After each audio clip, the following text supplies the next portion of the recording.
નદીના કિનારે એક ગામ વસેલું હતું, સુલતાનપુર. લીલાછમ ખેતરો અને વડલાની છાયામાં સમેટાયેલું આ ગામ બહારથી જોવામાં ખૂબ જ શાંત અને સુકૂનભર્યું લાગતું હતું, પણ અંદરની કહાની કંઈક અલગ જ હતી. ગામના એક છેડે જ્યાં નદીના મોજા કિનારા સાથે અથડાતા હતા, ત્યાં એક તૂટેલી ફૂટેલી ઝૂંપડી ઊભી હતી.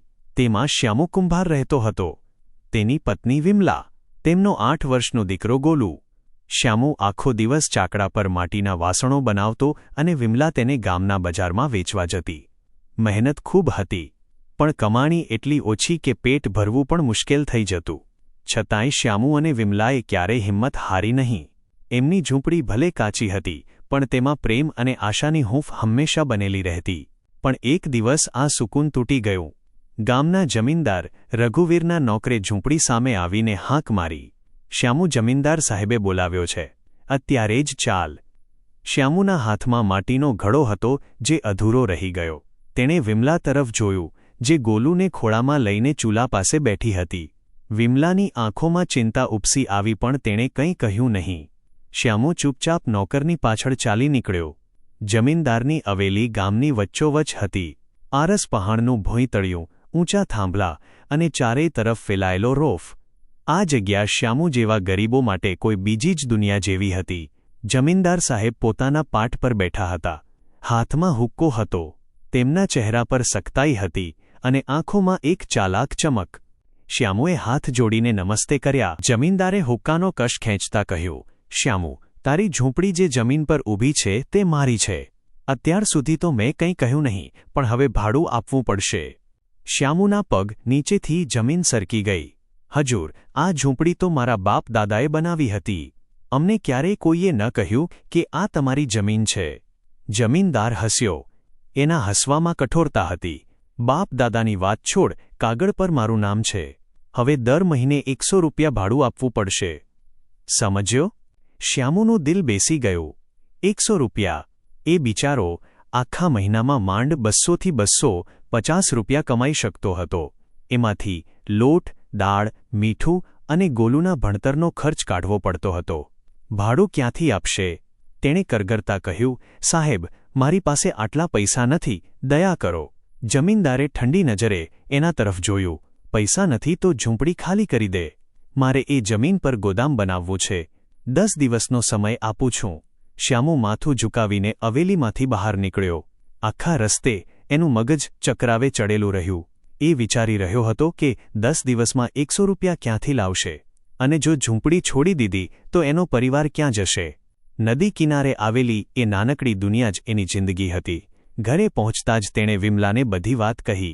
વિમલાની આંખોમાં આંસુ આવી ગયા, પણ તેણે હિંમત ન હારી. "જુઓ, કંઈક ને કંઈક રસ્તો નીકળશે. ભગવાન પર ભરોસો રાખો." બીજા દિવસે શ્યામુએ ગામના કેટલાક લોકો પાસે મદદ માંગી. કોઈકે સહાનુભૂતિ બતાવી, કોઈકે મોં ફેરવી લીધું. ગામમાં જમીનદારનો ડર બધાના માથા પર સવાર હતો. કોઈ તેની સાથે ઉલઝવા માંગતું નહોતું. શ્યામુએ વિચાર્યું કે કદાચ બજારમાં વધારે વાસણો વેચીને થોડા પૈસા ભેગા કરી લે. પણ એ દિવસે વરસાદ પડી ગયો અને બજારમાં સન્નાટો છવાઈ ગયો.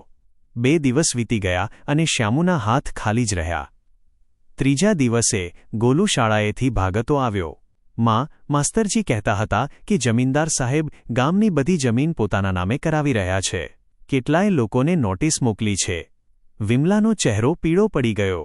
તેણે શ્યામુ તરફ જોયું, જે ચાકડા પર બેસીને ઉદાસ નજરે માટી ગૂંદી રહ્યો હતો. શ્યામુની પત્ની બોલી, "સાંભળો છો? આ જમીનદાર તો આખું ગામ જ હડપ કરી લેશે." શ્યામુએ ઊંડો શ્વાસ લીધો. "હા, પણ આપણે શું કરી શકીએ? એની પાસે પૈસા છે, તાકાત છે, કાગળો છે. આપણા જેવા ગરીબોનું કોણ સાંભળશે?" પણ વિમલાના મનમાં કંઈક બીજું જ ચાલી રહ્યું હતું. એ રાતે જ્યારે ગોલુ ઊંઘી ગયો, ત્યારે તેણે શ્યામુને કહ્યું, "સાંભળ્યું છે કે શહેરમાં એક વકીલ સાહેબ છે જે ગરીબોની મફતમાં મદદ કરે છે. કાલે સવારે હું ત્યાં જઈશ." શ્યામુએ વિરોધ કર્યો. "શહેર દૂર છે અને તું એકલી કેવી રીતે જઈશ?"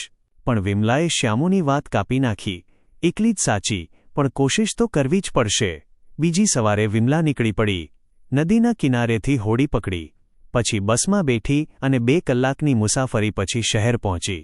ત્યાં તેને વકીલ શ્યામકુમારનું સરનામું મળ્યું. શ્યામકુમાર એક સાદગીપસંદ માણસ હતા, જે સાચે જ ગરીબોના હક માટે લડતા હતા.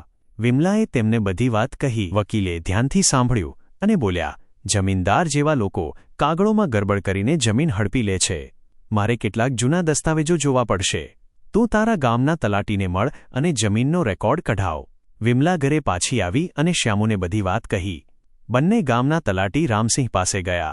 રામસિંહ પહેલાં તો આનાકાની કરવા લાગ્યો, પણ જ્યારે વિમલાએ આજીજી કરતા કહ્યું, અમારી જિંદગીનો સવાલ છે ભાઈ, તો એનું દિલ પીગળી ગયું. તેણે જૂના રજિસ્ટર ચાંપીને તપાસ્યા અને એક ચોંકાવનારી વાત સામે આવી. શ્યામુની ઝૂંપડીવાળી જમીન ખરેખર ગામની સરકારી સહિયારી જમીન હતી, જેને જમીનદારે ખોટી રીતે પોતાના નામે કરાવી લીધી હતી. આ ગેરકાયદેસર હતું.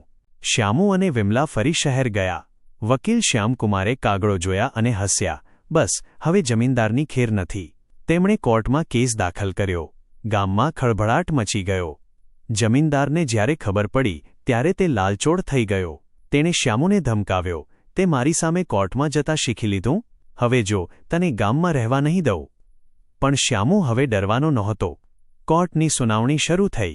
વકીલ સાહેબે બધા પુરાવા રજૂ કર્યા, જૂના રજિસ્ટર, સાક્ષીઓ અને જમીનદારના નકલી કાગળો. જમીનદારે પોતાના પૈસા અને વસૂલનો પૂરો જોર લગાવ્યો, પણ સત્ય સામે એનું કંઈ ન ચાલ્યું. જજે ચુકાદો સંભળાવ્યો. ઝૂંપડીની જમીન શ્યામુની જ રહેશે અને જમીનદારે ગામની બીજી જમીનો પરથી પણ પોતાનો દાવો છોડવો પડશે. ગામમાં ખુશીની લહેર દોડી ગઈ. શ્યામુ અને વિમલાની હિંમતની ચર્ચા દરેકની જીભ પર હતી. જમીનદારની અવેલીમાં સન્નાટો છવાઈ ગયો. એ દિવસ પછી તેણે કોઈ ગરીબને હેરાન કરવાની હિંમત ન કરી. ઝૂંપડીમાં ફરીથી ચૂલો સળગી ઉઠ્યો. વિમલાએ ગોલુને ખોળામાં લીધો અને શ્યામુને કહ્યું, જોયું, મહેનત અને સત્ય ક્યારેય હારતા નથી. શ્યામુએ હસીને કહ્યું, હા, અને તારી હિંમતે તો જમીનદારનું ભાડું પણ માફ કરાવી દીધું. નદીના મોજા હજુ પણ કિનારા સાથે અથડાતા હતા, પણ એમના અવાજમાં હવે એક નવું જ સંગીત હતું, ન્યાયનું સંગીત. શ્યામુની ઝૂંપડી હવે માત્ર એક આશરો નહોતી રહી, પણ હિંમત અને હકની મિસાલ બની ગઈ હતી. દોસ્તો, કોઈપણ પરિસ્થિતિમાં માણસે હિંમત ન હારવી જોઈએ. તો દોસ્તો, કહાની પસંદ આવી હોય તો વિડીયોને એક લાઇક અને શેર જરૂર કરજો, અને ચેનલ પર પહેલીવાર આવ્યા હોવ તો સબસ્ક્રાઇબ કરજો. ધન્યવાદ.